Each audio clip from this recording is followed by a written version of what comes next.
नमस्कार मंडळी, आज या ठिकाणी भात लागवड सुरू आहे आणि या भात लागवडीच्या निमित्ताने डॉक्टर बाळासाहेब सावंत कोकण कृषी विद्यापीठ दापोली येथील संशोधन उपसंचालक बियाणे विभाग डॉक्टर अरुण माने या ठिकाणी उपस्थित आहेत।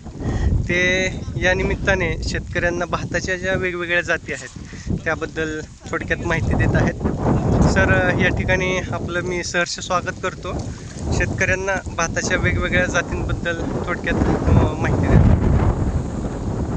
नमस्कार। डॉक्टर बाळासाहेब सावंत कोकण दापोली यांनी गेली 50 वर्षामध्ये जे संशोधन करून जे भाताचे निर्माण केले आहेत, एकूण आतापर्यंत कोकण कृषी विद्यापीठ दापोली यांनी 36 वाण निर्मित केलेले आहे। त्याच्यापैकी 5 वाण हे संकरित बियाणे संकरित वाण आहेत। संकरित वाणामध्ये सह्याद्री 1, 2, 3, 4, 5 असे संकरित बियाण्याचे वाण आहेत आणि रेग्युलर जे बियाणे आहेत ते 29 बियाणे आपण निर्माण केलेले आहेत। त्याच्यापैकी काही वाण हे हळव्या गटामध्ये मोडतात, काही निमगारव्या गटामध्ये मोडतात आणि काही गारव्या गटामध्ये मोडतात। याच्यामध्ये शेतकऱ्यांनी ज्यावेळेस आपले भाताचं वाण आपण ज्यावेळेस आपल्या शेतासाठी निवडतो त्याच्यामध्ये शेतकऱ्यांनी काळजी घेणं गरजेचं आहे की आपल्या शेतामध्ये कुठल्या प्रकारचा वाण हा चांगला येऊ शकतो, हळावा येऊ शकतो, निमगारवा येऊ शकतो, गारवा येऊ शकतो। ह्याची पहिल्यांदा त्यांनी पडताळणी करून घेणं गरजेचं आहे। पडताळणी करून घेतल्यानंतर त्यांनी विद्यापीठामार्फत जे बियाणे निर्माण केलेलं आहेत, रत्नागिरी 1, 2, 3, 4, 5, 6, 7, 8 सध्याचा रत्नागिरी 8 जो वाण आहे हा central variety release committee Bharat देशामध्ये 6 राज्यामध्ये असा प्रसारित केलेला रत्नागिरी 8 हा वाण 2021 साली प्रसारित करण्यात आला। त्याची उत्पादकता 58 ते 60 क्विंटल प्रति हेक्टर आहे। हा गारव्या गटामध्ये मोडला जातो, तर त्याचा हा हायब्रिडसारखा उत्पन्न देणारा असा हा छान वाण आहे, त्याची निवड करावीत। आपल्याला जर लाल भात पाहिजे असेल तर रत्नागिरी 7 म्हणून हा लाल भाताचं वाण विद्यापीठाने प्रसारित केलेलं आहे। तसेच रत्नागिरी 6 सुद्धा शॉर्ट सिलेंडर व्हरायटी आहे, तिचा वाण डेव्हलप केलेला आहे। रत्नागिरी 5 सुपर फाईन व्हरायटी आहे, त्याचा सुद्धा आपण वापर केला पाहिजे। आणि कर्जत 2, कर्जत 3 आज जर आपण या कोकण प्रदेशामध्ये पाहिलं तर पालघर जिल्ह्यामध्ये सगळ्यात जास्त कर्जत 3 या वाणाचं उत्पादन घेतलं जातं। त्याच्यानंतर कर्जत 2 घेतलं जातं, रत्नागिरी 8 घेतलं जातं, कर्जत 7 घेतलं जातं। तर हे आम्ही विद्यापीठामार्फत हे बियाणं पैदासकार बियाणं निर्माण करतो। पैदासकार बियाणं निर्माण केल्यानंतर ते आपल्या महाराष्ट्र राज्यामध्ये महाराष्ट्र राज्य बियाणे महामंडळ महाबीज या संस्थेला आम्ही हे पैदासकार बियाणे देतो। त्याच्यानंतर ते या बियाण्याचे सगळे निर्माण करण्याचं काम हे पायाभूत बियाणं निर्माण करतात। पायाभूत बियाणं निर्माण केल्यानंतर ते प्रमाणित बियाणं आणि सत्यदर्शक बियाणं बनवतात आणि ते शेतकऱ्यांना वाटप केलं जातं।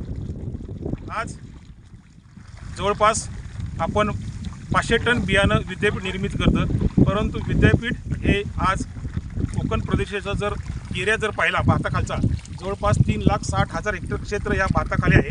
तर ह्या भाताखाली एवढं क्षेत्राला विद्यापीठाचं बियाणं कधीच पुरू शकणार नाही। त्यासाठी महाराष्ट्र राज्य बियाणे महामंडळ महाबीज आणि ज्या विद्यापीठ निर्माण केलेल्या जे बियाणं आहेत त्या खाजगी कंपन्यांवर आम्ही विद्यापीठानं सामंजस्य करार केलेला आहे। त्याच्यामार्फत बियाणं ह्या पूर्ण आपल्या कोकण प्रदेशामध्ये दिलं जातं। परंतु विद्यापीठ 500 टनापर्यंत निर्माण केल्यानंतर मॅक्झिमम आम्ही 12,000 हेक्टरपर्यंतच आम्ही बियाणं देऊ शकतो। परंतु हे जरी 12,000 क्वांटिटी कमी वाटत असेल समजा, तर त्याच्यापासून जे उत्पादन निर्माण होते तो जास्तीत जास्त शेतकऱ्याला फायदा होऊ शकतो। आणि दुसरी संकल्पना आम्ही ग्राम बीज उत्पादन शेतकऱ्यांच्या शेतावर स्वतः शेतकऱ्यांनी बियाणं निर्माण करावं आणि ते बियाणं बाजारामध्ये त्यांनी विकावं। वेगवेगळ्या इफेओ आहेत, फार्मर्स प्रोड्युसिंग कंपनी आहेत, त्यांनी एकत्र येऊन स्वतःच बियाणं निर्मिती करून जास्तीत जास्त शेतकऱ्यांना बियाणं चांगल्या पद्धतीने कसं देता येईल इथं सुद्धा आम्ही ग्राम बीज उत्पादनाच्या माध्यमातून आम्ही प्रत्येकाला मार्गदर्शन करत असतो आणि सहकार्य करत असतो आणि शास्त्रीय दृष्टिकोनातून कशा पद्धतीनं बियाणे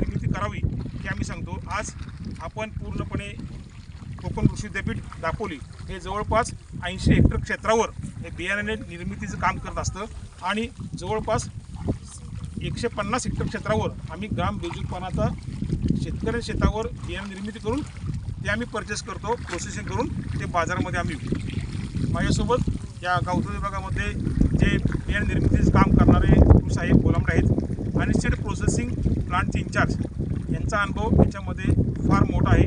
त्यांचे 2 मिनिटं आपण मुलाखत ऐकूया.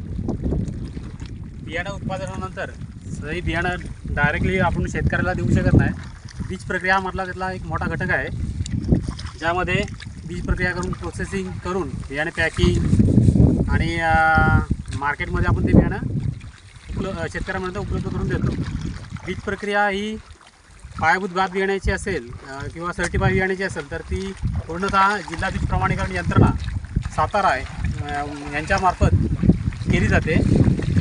सत्यदर्शक बियाण्याची बीज प्रक्रिया ही आपल्या विद्यापीठ स्तरावरती आपण इथे वाकोली येथे बीज प्रक्रिया केंद्रात बियाणे प्रक्रिया करतो. यंदा खरीप हंगामासाठी विद्यापीठाने पालघरपासून ते वेंगुर्ल्यापर्यंत जवळपास 500 टन बियाणं हे कृषी विभाग असेल, आत्मा असेल, खरेदी विक्री संघ असतील, शेतकरी असतील यांना विद्यापीठानं स्वतःच्या वाहनामार्फत विद्यापीठानं स्वतः बियाणं हे शेतकऱ्यांच्या बांधावर पोच करण्याचं हे मोठं काम ह्या डॉक्टर बाळासाहेब सावंत कोकण कृषी विद्यापीठानं केलेलं आहे की जेणेकरून ह्या बियाण्याच्या मध्ये अतिशय काळजी म्हणजे बियाणं चांगल्या दर्जाचं असावं, चांगल्या प्रतीचं असावं आणि ते बियाणं वेळेवर शेतकऱ्यांना जर मिळालं तर शेतकऱ्यांना त्याचा 100% फायदा होऊन ते वेळेवर बियाणं पोचल्यामुळं शेतकऱ्यांचं उत्पन्न वाढण्यामध्ये फायदा होतो. धन्यवाद सर. या ठिकाणी आपण अत्यंत मोलाची अशी माहिती थोडक्यात सांगितली आहे. सर्व शेतकरी बंधू तसेच वेगवेगळ्या संस्था FPO यांना मी आवाहन करतो की आपणही पुढील वर्षीपासून आमच्या डॉक्टर बाळासाहेब सावंत कोकण कृषी विद्यापीठाच्या ग्राम बीजोत्पादनात आपणही सहभाग घ्यावा.